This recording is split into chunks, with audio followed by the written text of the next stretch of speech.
Okay, good evening. Katatapos ko lang maghugas ng mga kinainan.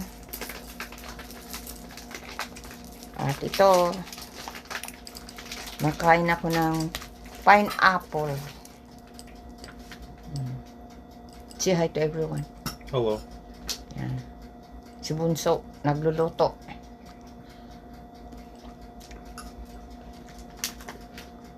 Oh, malamig.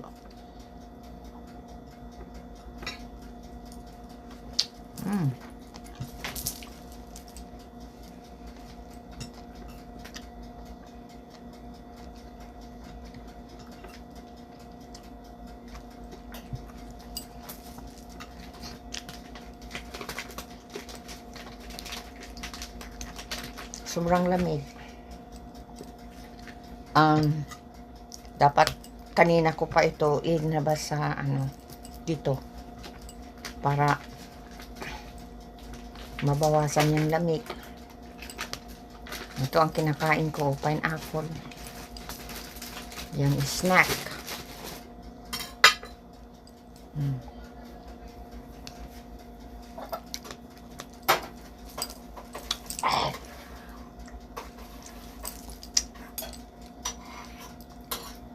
Ay, gabi na naman. Alexa, what time is it? The time is 9:24 p.m. Oh, wow. Alexa, what time is it in the Philippines? In Philippines, it's 1:25 p.m. Wow.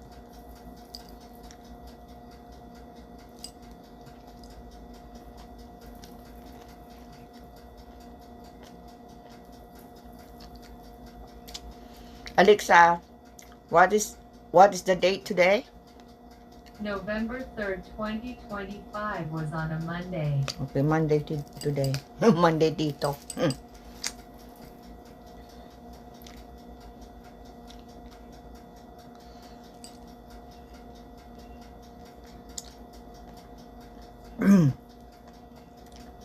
Sobrang lamig talaga.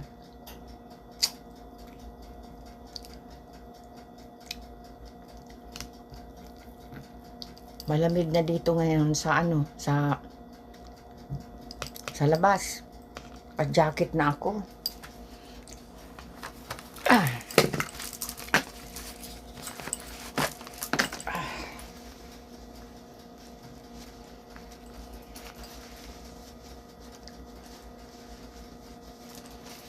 Mamaya ko na itong itapon. Yan.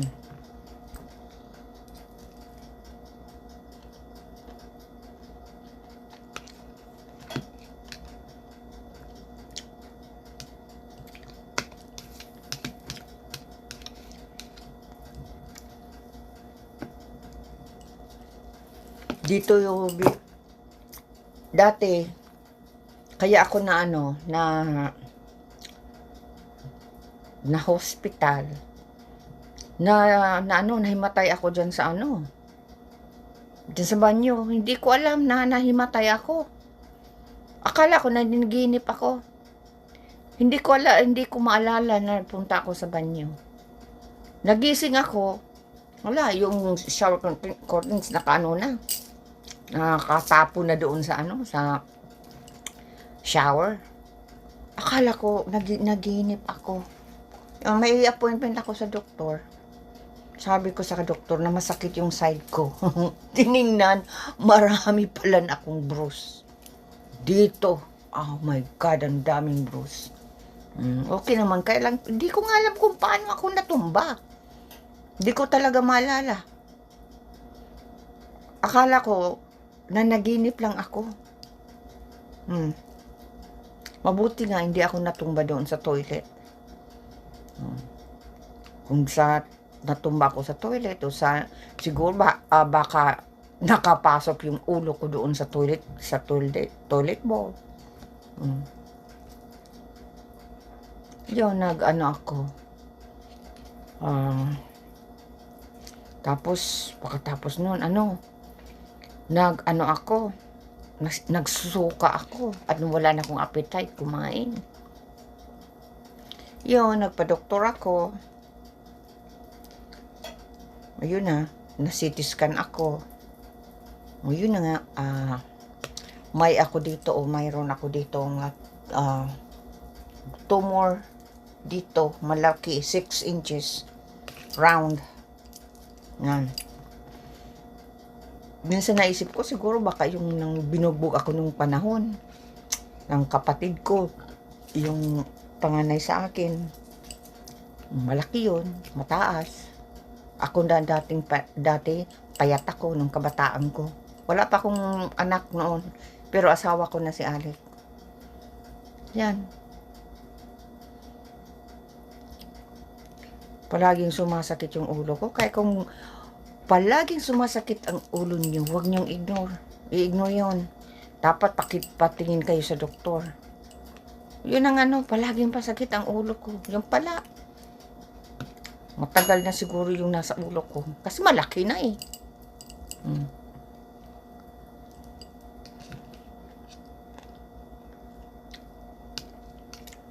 Yun.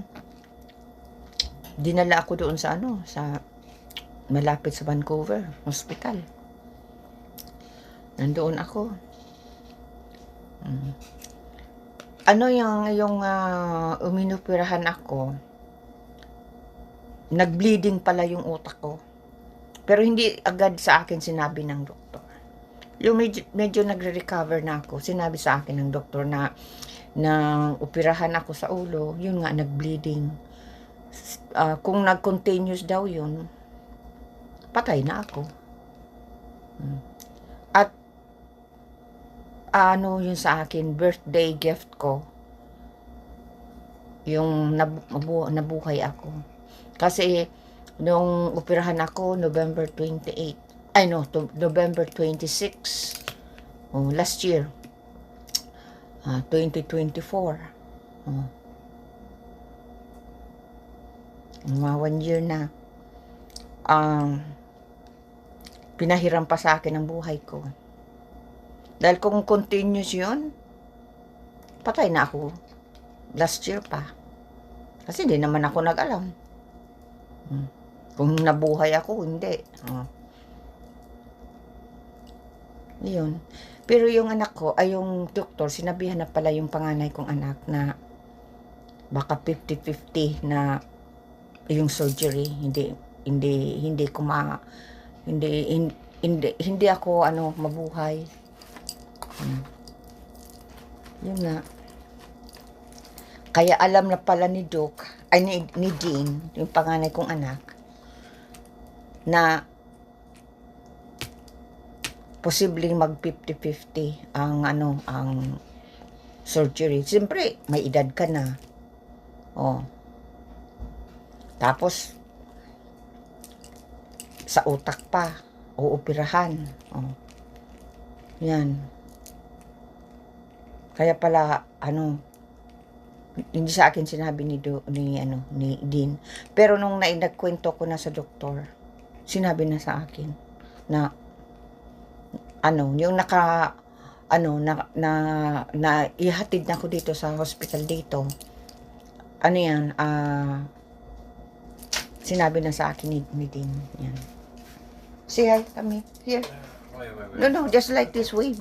Oh. No. The camera. No, show your face.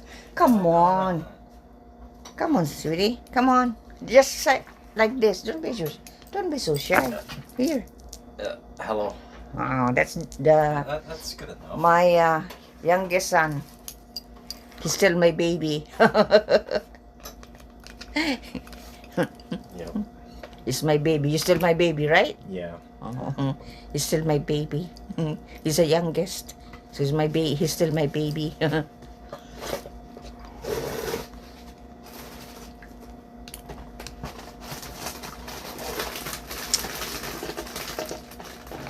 Ayun. Na blessing at nabuhay ako. Dahil kung hindi, wala na ako ngayon. Wala na akong nag-live show dito. Hindi na ako kakain ng pineapple. Kaya, pasalamat ko talaga. At binigyan pa ako ng chance na mabuhay. Yan. Kaya huwag kayong makalimot sa Panginoon, Ama, Hesus Kristo.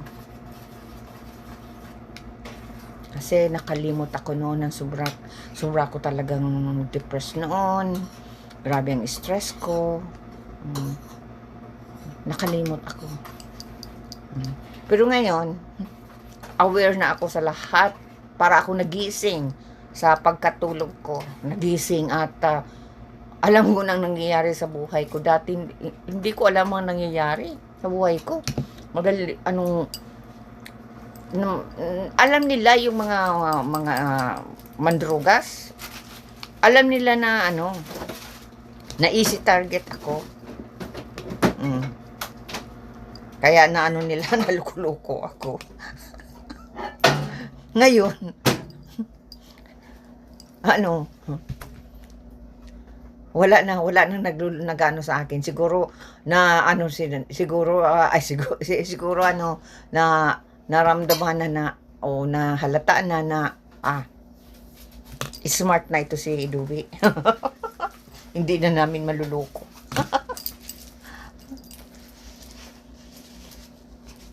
Sarili ko ngayon kapatid. Linuluko-luko ako. Yung panganay namin. Paraging nag-uutang sa akin. Kahit may pera. Pakatapos, hindi naman ako binabayaran. Pag sinisingil ko na, yan ang ayaw na ayaw ko. Ang sinisingil ako. Kung hindi dahil sa akin, wala ka dito sa Canada. Isip ako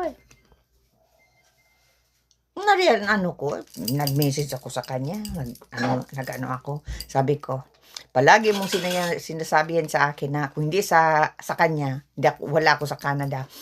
Sabi kung hindi sa akin, wala kayong libreng katulong. Walang bayad, pakainin lang, pinakain lang. Dahil kung may may sahod, dahil may pera sana ako. Yan.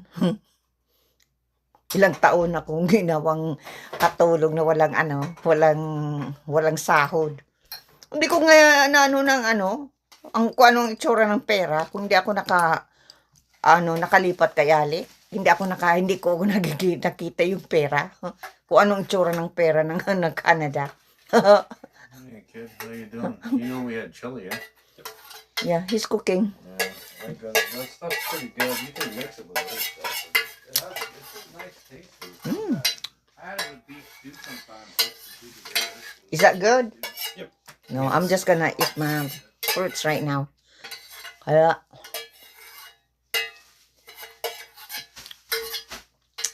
tinatawa ko na lang ang mga ginawang pangluloko sa akin. Natatawa na lang ako.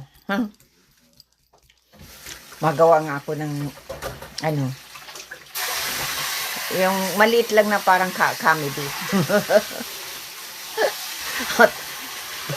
Para makita niya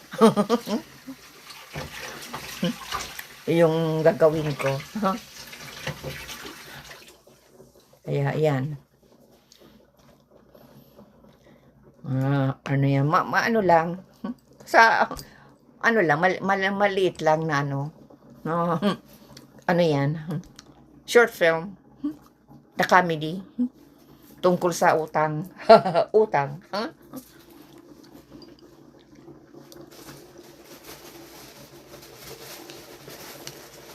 If you make some toast or May other kwento things pa to pala go ako. with it works good too as well, eh? Yung una kong And there's different ways of nagkasakit ako. just enjoy it. Try different things. Nagbisita ako ka Papa. Siyempre, pag mabuti ang parang karamdaman ko, hindi ako hindi kasi ako nagpapakita na na talagang na round down ako. Talagang hindi ayoko. Tapos, yan, nakita nila na okay ako. Tapos,